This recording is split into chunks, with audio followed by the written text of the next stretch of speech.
I think that people are profoundly unexpressed.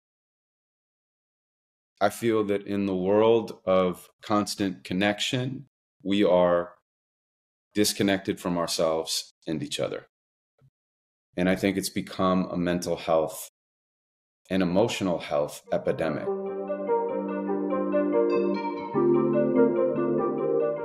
Thank you.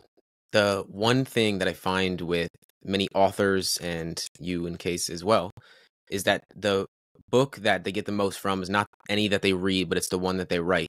And as you're moving into this next chapter with the album, I'm curious for you, what did you learn about yourself through this creation of the album? That's a great question. Well, usually you make art with the idea of putting it out for other people. So you start with creating it for yourself, but you have an end goal of other people experiencing the art. And at least with the album, as I was creating it, I wasn't even sure I wanted to show it to anybody. Like, it was really a healing process for me to bring it into the world. So I learned a lot about myself during that exploration. And I also learned that I don't need to show anything to anybody else in order to be validated. But sometimes when you create something that's truly for yourself, other people can see themselves in it. And so it's worth it. Yeah, your work is art, to say the least. I first heard you and knew it was you at Lewis Howe's event earlier last year. Poetry is one thing. I'm a huge fan of Rudy Francisco and you as well, and it just resonates with me like nothing else does. And it hits me deeply. And I'll say Father Time was the one that really hit me deeply. I grew up without a father as well, and so there's just so much that I just resonate deeply with. I'm curious, in this exploration of all the things that you're going through throughout the album in itself, which one are you working on the most? Just being present, not overly attaching to what I expect to happen. Because I think that leads to, at least oftentimes, disappointment. So for me, I think it's just being curious about my life, setting goals, but then being present to what's actually happening so that I can find power in the moment. Seems like that paradox is the one that all of us struggle with the most, of striving for more and wanting to get something from the future. We're seeing that that's what we think we want when the reality of it is just where we are. There's like no there. Exactly. There's only here. And I think we're often either living in the past or we're planning for the future. And in some ways, it's necessary to look at your past to make sure that you're not carrying any unnecessary baggage from it, and to plan for your future so that you know where you're going and you're prepared if you wind up getting there, but not at the expense of whatever's actually happening, because there's so much magic in right now. And I think it's one of the reasons that I called the album The Never Ending Now, because even though I'm exploring things from the past and I'm exploring things that I want to create and manifest in the future, in the past or the future, it'll still be now. When you were a child, do you think that you were more focused on the past, or do you think that you were so focused on the future? It's kind of like, I don't know, like I have like a vague and ambiguous memory. Me as well. Do you feel the same way? I absolutely do. Yeah, when I was going through the album, like I said, I probably listened to it 4 times just today. Mm-hmm. And I resonated so much with it. And there was a lot of things where it seems as though this is your most vulnerable piece out of everything that you've done, at least together. You have a lot that you've still held on to, pieces of art that you have. What made you decide to release this one? Well, it's like an accidental album. I don't even really know how else to explain it. I got a call from this incredible pianist from Italy named Isabella Turso. And she wanted to compose to some of my poems.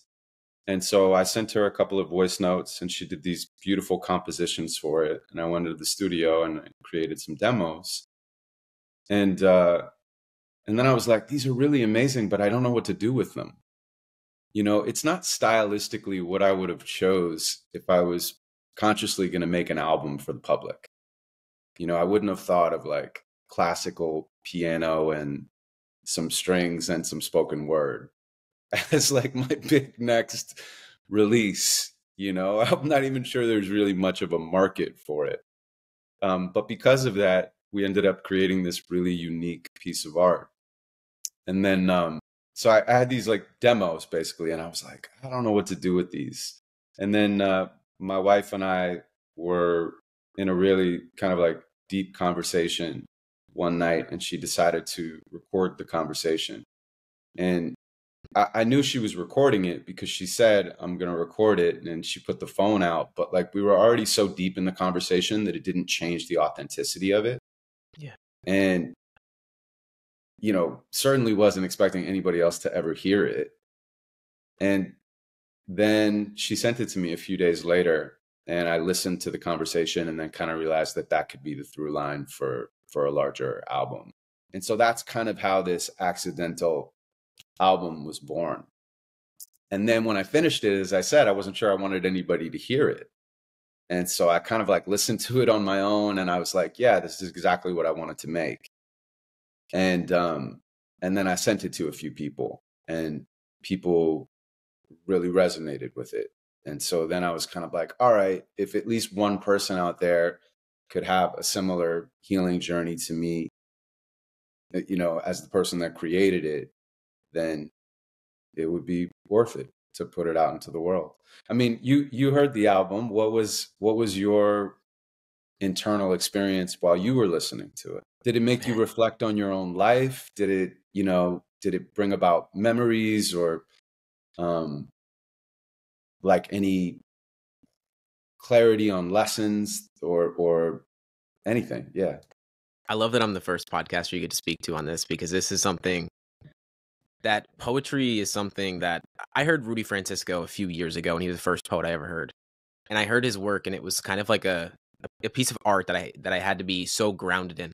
And I find for a lot of people, we're either focused, like you said, or on the past, or we're focused on the future. I'm very future oriented. And so when I listened to it, and I had to listen to it multiple times to get through it, I think it gives me a sense of grounding, is what poetry does to me. I think it for each person, it's going to tell a different story. Growth I think it was the second track that really resonated most with me. And throughout this conversation, I have a lot of quotes from it. And one of them I'll actually bring up now. Our boundaries become prisons when we see what could have been. And there's just so many things that you said in it that just hit really deep. And I went back into your old work even 8 years ago plus to think deeper about it. But there was so much that I got from it. And honestly, something that I'll probably listen to a lot moving forward, just because it really grounds me in a way that I don't get from music, I'll say. Yeah. Thank you, man. It's kind of like an audio movie. There's like a Yes. very specific beginning, middle, and an end. My friend was saying to me the other day, he was like, I think your biggest issue with marketing this is just getting people to actually take the time to listen to it as a complete piece of art. It's 40 minutes and 4 seconds. And it's meant to be listened to like in your headphones or something like that. Mm-hmm. It's meant to kind of like take you on a journey into your own life as a mirror, by looking into mine. I think the dialogue with you and your wife was amazing as well, because it really gave some kind of context for where things came, the past experiences that you went through, what the growth that you experienced from it. I thought that was a amazing part of it. That her starting off with kind of like, hey, like I'm going to record this. I don't mean to kind of cut anything off or whatever it may be, but then you led into it, and you had a childhood that really seems as though shaped the person that you are in a lot of different pivotal moments, I guess you would say. Obviously, your father was a big part of that, and you kind of looked outside of yourself to kind of figure out who you were. And I definitely resonate with that a lot. That's why I Yeah. resonated so much with it. What were some of the things that helped you kind of carve your identity and figure out who you wanted to be as a child when you didn't have any kind of role model or external figure to look to? I'll answer that, but can I ask you a question first? Please. Okay, I want to ping pong back the same question that you just asked me, because how old are you? 20. Okay, so I'm 45. So we're in these like different age brackets, but we're For sure. connecting as a human being right now, right? And Hmm. so I have as much to learn from you as you have to learn from me in a different way. So my question back to you would be the same thing. Like, how did you figure out who you were without that strong uh, masculine role model in your life? And what was your journey to self-awareness and being who you are right now? I think for a lot of my life, I didn't know. And then I left school, started reading books and listening to podcasts and figuring out that my idea of myself, as you would say, like you change your story, you change your life kind of thing. And I had Yeah. this story ruminating in my mind for my entire life of this is the person that I am. And then I started reading books and listening to podcasts and started hiring mentors and working with coaches and just getting in this space of personal growth, I guess you would say. And I realized that the idea of myself for so long wasn't the person that I wanted to be, nor was it the person that I truly was.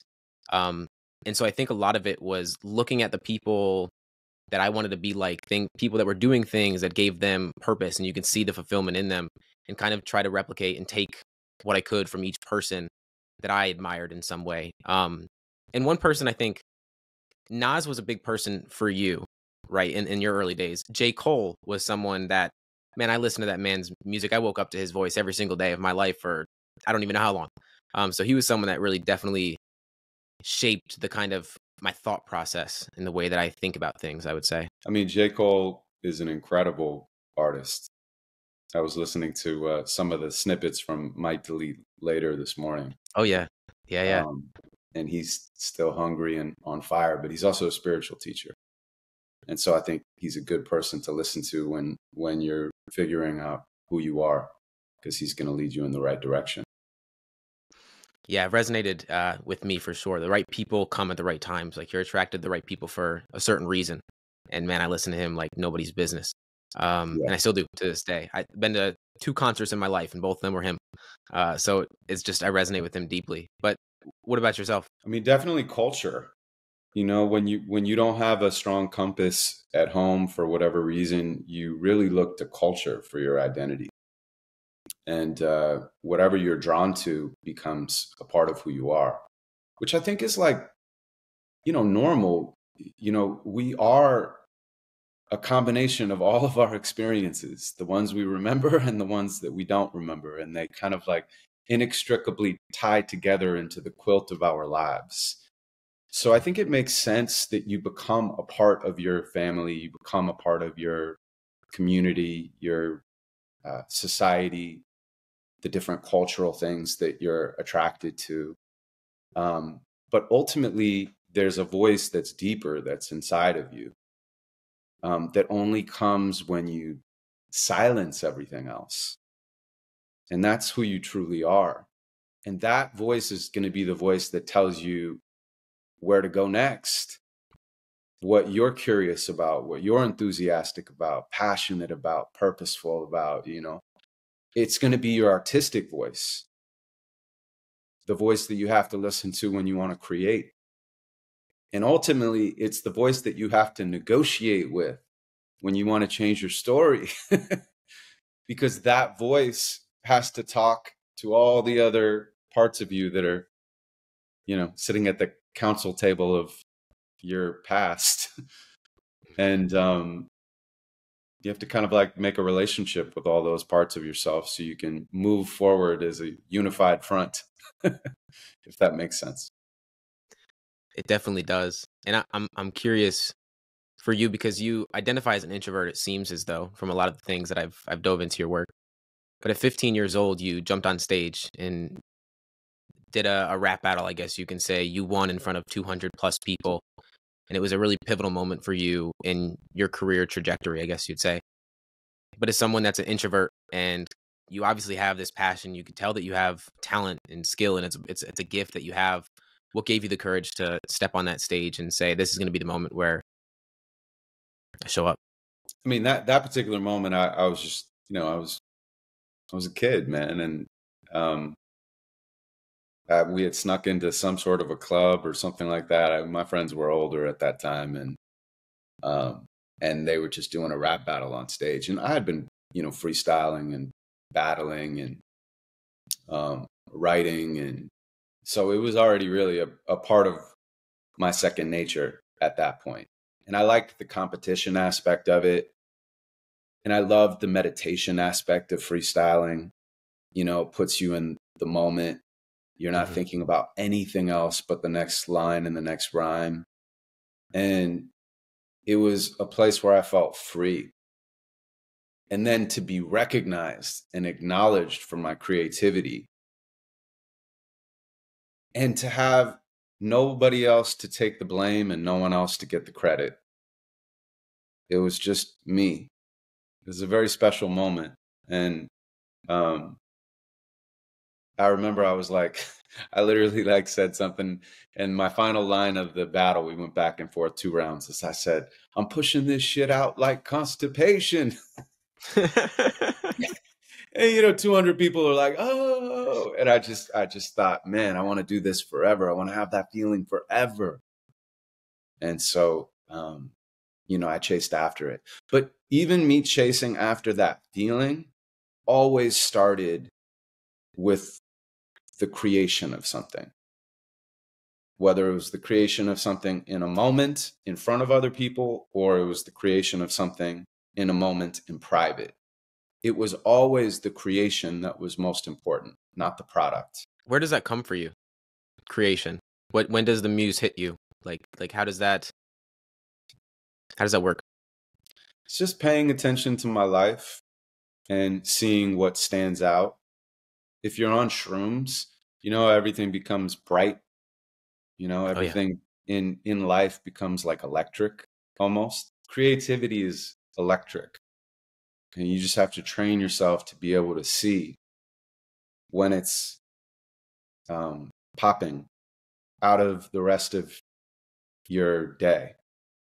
And if you take it and put it away for later, you'll be able to create something with that no matter what genre you use. Because oftentimes only you could see it. It's like it's talking to you specifically, and it Hmm. wants to be used by you. It's like a creative energy, and it's everywhere, but it only shows up when it wants to. So you have to pay attention. You listened to Illmatic with the boombox up to your ear on shrooms when you were younger, whole I way did. through, and that, Yeah. and you're right. Your conclusion at the end of that was Nas is God. you got you Yeah, got that to was that. it. Yeah, That's what you you got actually to. still can't tell me any different. As far as I'm concerned, Nas on Illmatic specifically is God. Yeah. I think a lot of people would agree. I think a lot of people would agree. What would you say? How is plant medicine, even j- not even just like the perspective of creation in itself, but I know that it seems as though poetry got you into your body instead of out of your head. And I think for a lot of people that externalize a lot, especially as a child when you don't have anyone to look to, it's really difficult to get into your body and not be so focused on what your mind is thinking about. So how has that kind of changed the way that you approach creation and just live your life? I think that anything that drastically changes your perception of yourself and the world can have a lasting impact. Hmm. And so I've pursued different modalities that can shift my perception of myself and the world, so that when I come back, I can hopefully make better decisions or see things more clearly. And there's many modalities. Like, it doesn't have to be plant medicine. It could be poetry, it could be breath work. It could be meditation. It could be reading, these self-help books, or even just fiction, a story that allows you to reflect on your own story in a new way. Um, I was talking to my friend yesterday, and they were saying that when they watch movies, she has to like do something else simultaneously to maintain being tethered to reality, because otherwise Mm. she gets sucked into the zone and the story of the movie so much that she almost like loses herself. So I think there's just so many different ways um, to experience yourself in the world. For me, this particular album and journal was partially created from this experience that I had when I took 3.5 grams of shrooms and MDMA and some DMT. I was with a therapist that I had been working with for a while. So that's very different than what I used to do when I was younger. But it was intentional. And it really helped me to kind of uncover these frozen ages in my life. And I put a lot of that into the journal and into the album because I want people to use poetry as one of those modalities. I want people to explore their story through rhythm and rhyme because I find often when I do the workshops that people can have really surprisingly transformational breakthroughs when they do. And I'm trying to scale that so that I don't have to always be there to make that happen. It seems like when you went to New Zealand and took a trip on your own, that was the first, I want to say first moment that you said yes to life, but obviously that poem came after that. I recently took a trip to Costa Rica by myself, and that was like a kind of a similar experience as that. When Where'd you people go? come into those, where did I go? I went to San Jose, and Jaco, and a few other places while I was there. I was there for about 2 weeks. Nice. Costa Rica is an amazing country. It is a beautiful country. First time out of the U.S. and definitely won't be the last. I'm itching to go somewhere else. That's cool, man. I mean, I know I don't know you, but I'm proud of you. That's awesome. I appreciate it. I appreciate it immensely. I definitely your work and your presence is felt for sure. So we may not know each other, but I think we do a little bit here. With people coming into your workshops, like you said, kind of trying to get to a point where people can access what you bring into it. I want to go back to when you were 19 and you went to the poetry lounge and it was your first kind of experience as though people were being celebrated for their vulnerability, their passion, anger, the emotions that it seems most people don't have an outlet for. Yeah. What did that experience open up for you? Because it seems as though you were in a mecca for a place that wasn't really anywhere else. Yeah, I mean, you mentioned Rudy Francisco earlier. I mean, Rudy and I have known each other for 20 years. You know, we all kind of came up together. Rudy was a San Diego guy, but used to come down to the lounge pretty often. And we're a very tight-knit community, especially on the West Coast, but all around, there's not so many of us, so we mostly know each other, you know, and have had experiences either in competition slams or running the same circuits or just appreciating each other's work. So I think the first thing that it gave me was community. Mhm. Like truly, the lounge was my artistic college, where I went for a year and then dropped out.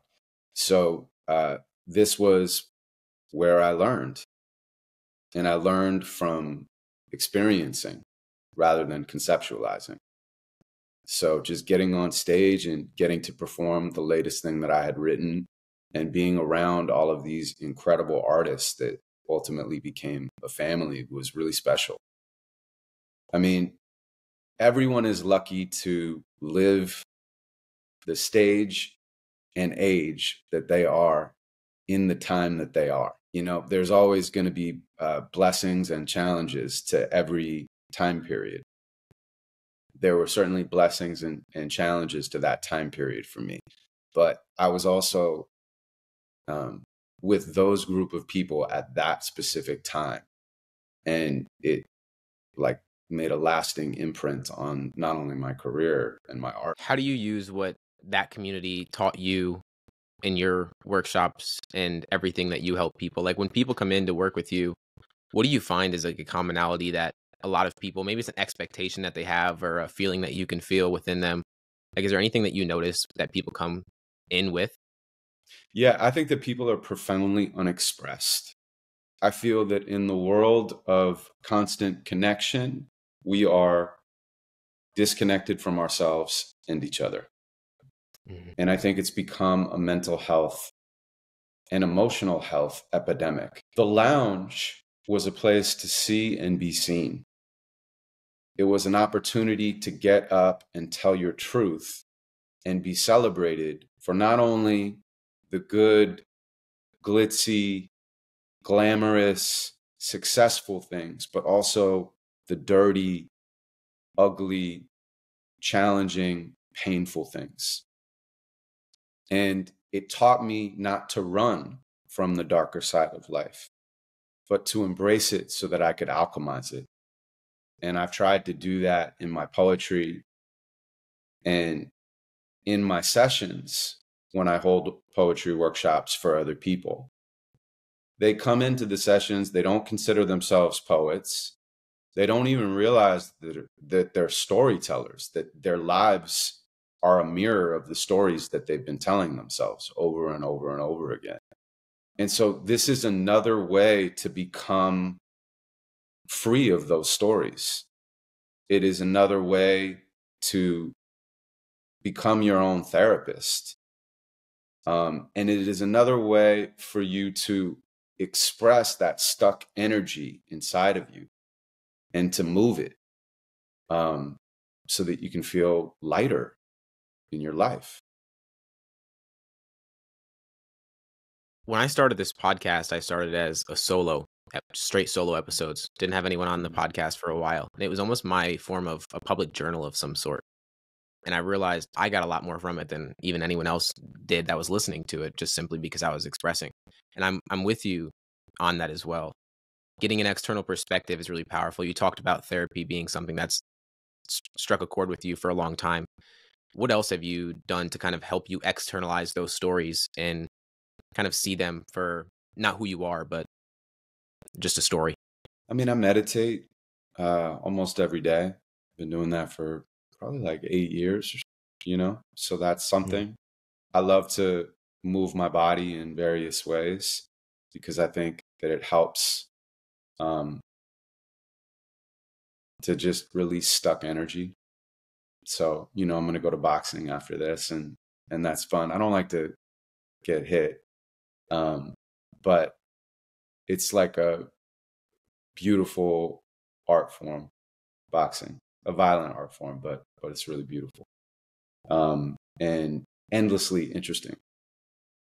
So I also like trying new things. I started jujitsu, so that's been like, Me too. oh, really? Where are you at? Yeah, I'm in upstate New York. Unfortunately, it's freezing here, Yeah. but I started jujitsu 3 months ago or so. So that's Nice. awesome. I've been finding it. Everyone that I know has said that that's the number one place to start in any kind of martial art, which it's humbling, and I love that. It is so humbling, man. Especially for like a grown ass man, you go in there and then, kids, you know, younger than you are kicking your ass, but it's, it also just perpetually makes you a student. That's the thing. I think you have to like continue to put yourself in uncomfortable situations in order to continue to grow. Otherwise, Mhm. you wind up calcifying in your life. And so constantly doing that. And one of those things is travel, to put yourself in a completely unfamiliar environment just to see who you are when there's nothing familiar around you. Who are you without all of the things that make you who you are? Mhm. And yeah, I'm constantly like searching for more of those things. I'm with you on that. And that's exactly why I went to Costa Rica solo, because it was like I just need almost like a reset. And I think solo travel when you're young is definitely something I've heard great things about, and I can confirm it. There's a lot that comes from it. One thing that I'm curious about with you is similar to that, in a sense of poetry is similar to a sport in the sense that it's really easy to make that your identity. And I'm curious for you, how has your relationship with poetry not attaching yourself to poetry, and that is just simply who you are? Because I know you were obsessed with it. You're probably still obsessed with it. Less. Yeah, less than ever, actually. But my art, I feel like, is continuing to get better. Mm. and at least more impactful, you know, for the people that are experiencing um, my workshops or my performances.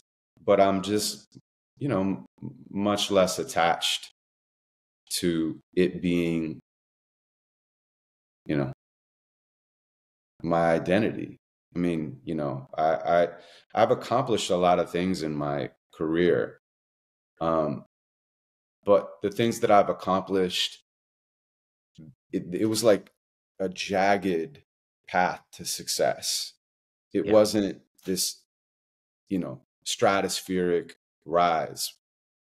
And I think because of that, I was humbled so many times along the path that now I'm not even sure that I've caught up to the level of success that I actually have, if that makes sense. You know, it's like when someone reads my bio before I go on stage, always get slightly embarrassed. Mhm. And I was thinking, why do I get embarrassed? And I realized it's because I don't like to brag. And because no matter what they say about the accomplishments that I've had over my career, I'm creating a new moment with the audience, which is more important than anything else.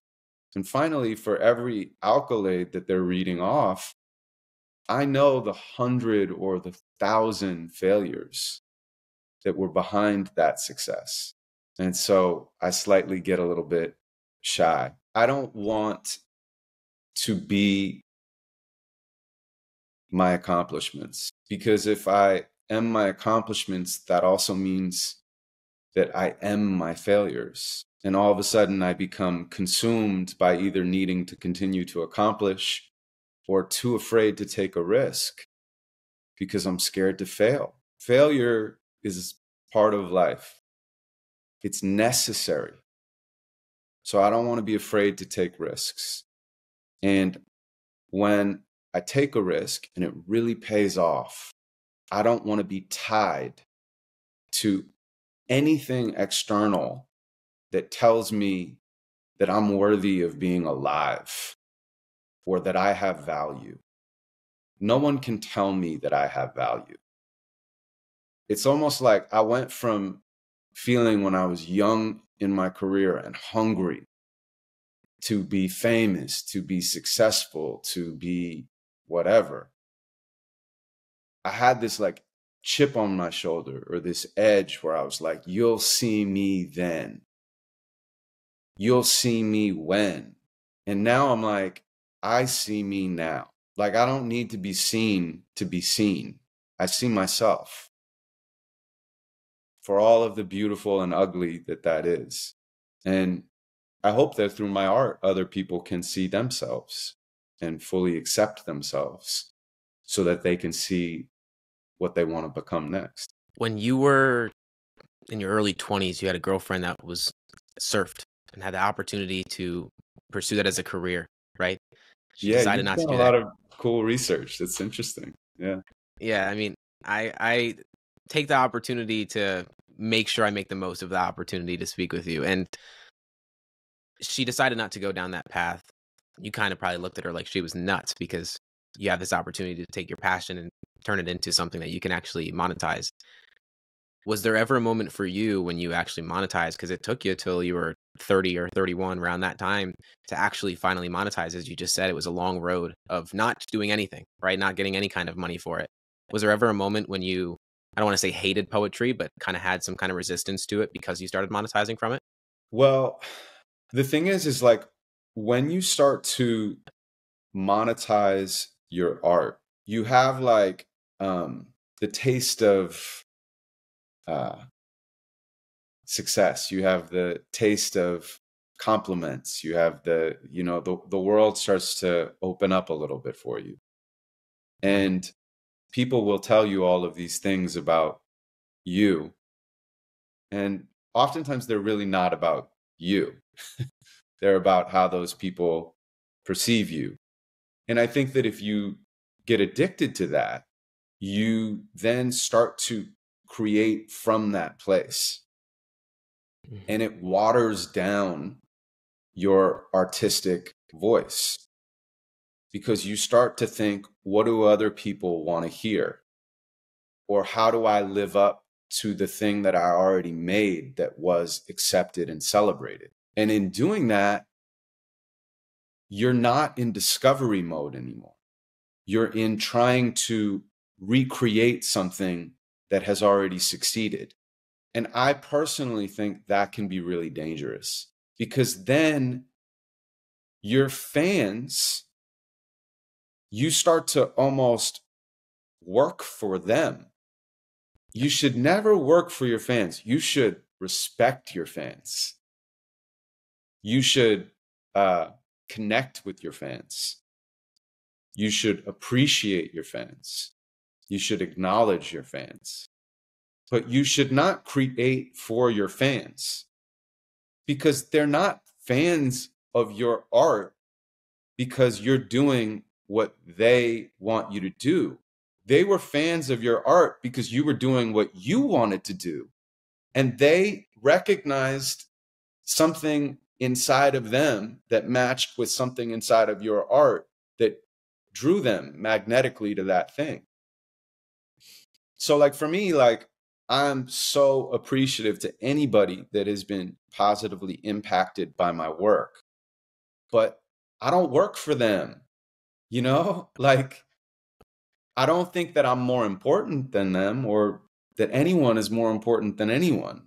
I feel like everyone is an equal. Just because you love somebody's art doesn't mean like you should put them on a pedestal or anything like that. But the artist shouldn't do the same thing on the other side. So I just always like try to come back to being willing to burn down my brand over and over and over again, so that in the ashes, I can discover what it is that I want to create next. And that's kind of like the balance between being an artist and living in a world where the entertainment business is necessary to put your art out. And it's like just kind of walking that continuous fine line. Yeah, I can imagine it would be difficult, but like you said, you had a lot of humble experience of not getting any kind of external success from it for such a long time, that when you actually did, it's kind of like, am I actually here? Is this actually happening? Is this my life kind of experience? Yeah. Which I can imagine would be difficult. There was one thing, or there's a lot from the album that resonated with me, but I want to bring up some things that I think a lot of people might resonate with. And it's that you feel guilty when you're happy, and that suffering is easier than braving the unknown.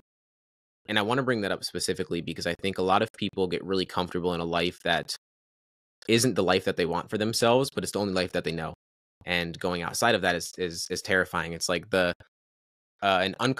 comfortable, unhappy experience is better than a happy, uncomfortable experience, because it's just Yeah. uncomfortable to us. That's well said. So where did that come from for you? Which part? Both of them.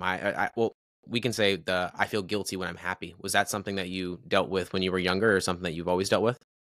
I think that like what I was talking about specifically in that line is when you're around people in any area of your life, where your happiness is threatening to them. It's like if you're happy and they're unhappy, they feel like you're leaving them. And so there's this unconscious pull that you have when you love somebody, to be there for them, even if it means dimming your own shine. But if you live your life like that, you will never discover how bright you can be. That guilt comes from being willing to move on, even if it's painful for the people that you love the most. Feels as though most people that are closest to you don't want to see you change, even if that is positive change, because it threatens their idea of who you are in their head. And Yeah. that's terrifying.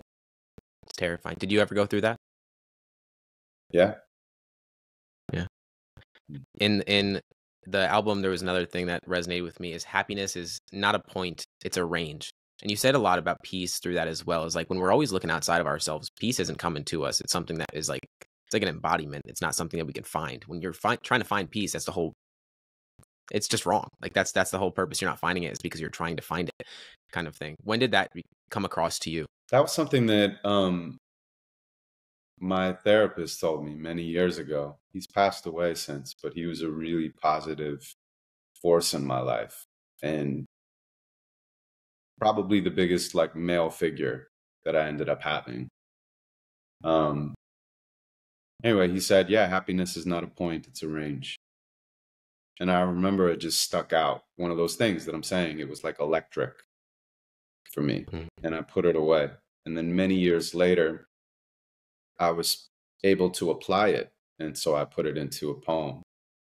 And the concept behind that is that if you think happiness is a destination, then whenever you're not happy, you will feel like you failed.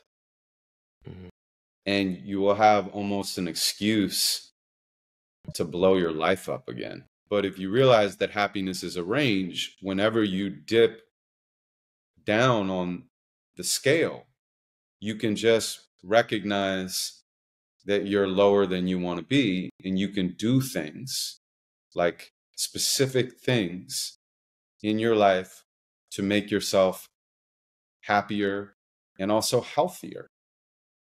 Because there's a difference between fast food happiness and soul food happiness. One is a short time horizon and one is a medium to long term time horizon. So there are things that you can do in the short term that will make you happy, but they don't last. There are things that you can do in the short term that will make you happy, but then they'll actually make you more miserable later. Or you can do things that make you happy right now and pay off much more in the medium to the long term. Or even things that are challenging right now that wind up making you happier later. So if you're just kind of aware of where you are on the range and the different strategies or outlets or modalities that you have to bring yourself back into the right area for your own mental and emotional health, then it's easier to handle. Happiness seems to be more of a choice than we give agency to. At least it's like a skill almost, something that you can develop, like you said. Like when you realize that you're not in the best place, you can do things to move yourself towards it. And one thing that it seems as though it's been a through line for you for a long time is that faith is a conscious choice. And I really liked that, and it really struck a chord with me. And I'm curious, was there a moment in time that came to you? And I know that you have the difference between ideas and ideologies, but is there a time when that became like an ideology that you lived by? Yeah, I went to I think it was Landmark forever ago, and it's I would say generalized therapy for those who don't know about this particular community. I'm not recommending or not recommending it. Just putting that out there for anybody who's listening. Okay. But I will say that they ultimately kind of like lead you towards a place where you realize that we're kind of like meaning making machines, where we're running around creating these stories about who we are and what has happened to us. And whatever you focus on in your life, it does get bigger. It's almost like, if you looked around the room even and you focused your eyes on something for a really long period of time, everything else would almost like melt away. And you would only see a fuzzy version of that thing. And, we do that constantly. We have these like hamster wheels in our mind where we're just attaching meaning, attaching meaning, attaching meaning. There's micro examples of that and there's macro examples of that. Micro example could be, I'm in a bad mood. So I go out and then I find the other person that's in the bad mood and we just wind up vibrating together. A macro example of that could be, anything from, I don't know, religion to, these like larger things that allow us to make meaning out of our lives. So for me, I just kind of like realized that fate is a conscious choice. You know, this is like every single moment I am deciding who I am and how I want to live and what meaning I want to make out of this thing. And I can make a meaning that is empowering, or I can make a meaning that is disempowering. And that I'm never going to be perfect. Sometimes I'm going to make disempowering meanings consciously, and sometimes I'm going to make them unconsciously. And that's okay too, because I can remind myself of that and then pull myself back into a better happiness range. So yeah, fate is a conscious choice is a reminder so that I don't need to control my life and I don't need to feel out of control either. It seems like, because I resonate with the idea that life isn't happening to me, but it's happening for me. And we both grew up kind of thinking that life is happening, like it's just coming after us almost. Like every negative thing was just another reason to support that meaning. And it wasn't until I realized that it was just simply a story that I told myself, whether it was you getting robbed or the moment at camp or your dad, like there was multiple different moments that kind of carved that ideology for you. Is there any poem that you'd want to share from the new album? Is there anything that you want to hear? I love them all. So what do you feel in this moment? Is there anything that's coming up for you? Well, tell me a little bit about your audience. Like, what do you think they would want to hear? I think growth was really, you have some great analogies, and I think growth would resonate. At least that's what's coming up for me. Okay. So here is the journal, and I'm going to read a poem from the journal, which is from the album. So anybody who's, listening to this, and actually we should do a giveaway. Maybe we'll give you a journal or something, and you can do a giveaway for one of your Would listeners. Love to. Yeah. Love it. They say a goldfish will only get as big as its bowl, but if you put it in a tank, the space can change the way it grows. It needs to have the room, or its potential doesn't show. So its environment's essential for unleashing the unknown. I ponder if it knows that it could grow beyond the bowl, that it could have a pond the size of an Olympic swimming pool, that the world is so much larger than the boundaries that it's known. Somehow I empathize with this little golden soul, because I too have unexplored and unexpressed goals that were suppressed by an environment I couldn't control. Am I still playing small because it's all that I've known when there's a giant in my bones I'm not sure I've ever shown? I ask myself this question when my body grows to take up all the rooms inside my home. I expand in all directions, every single inch consumed. I'm 1 billion feet tall now, my head over the moon. I look down on the earth as it slowly spins around. I look down on the countries and the cities and the towns. I look down on the square blocks and buildings all around. I look down on my street and rip the roof right off my house. I look down on myself sitting writing on my couch. Look, I barely pay attention. I'm the one that's looking down. How unaware I am of where I am. It's profound. So I put the roof back on and I shrink myself back to James. It's crazy how I fit infinity inside my doubt. How I stuff the universe into the tiniest amounts. How I keep the solar system in the corner of my mouth. How I speak into existence, then forget what I'm about. In most days, I'm not sure which side of the glass I've been on.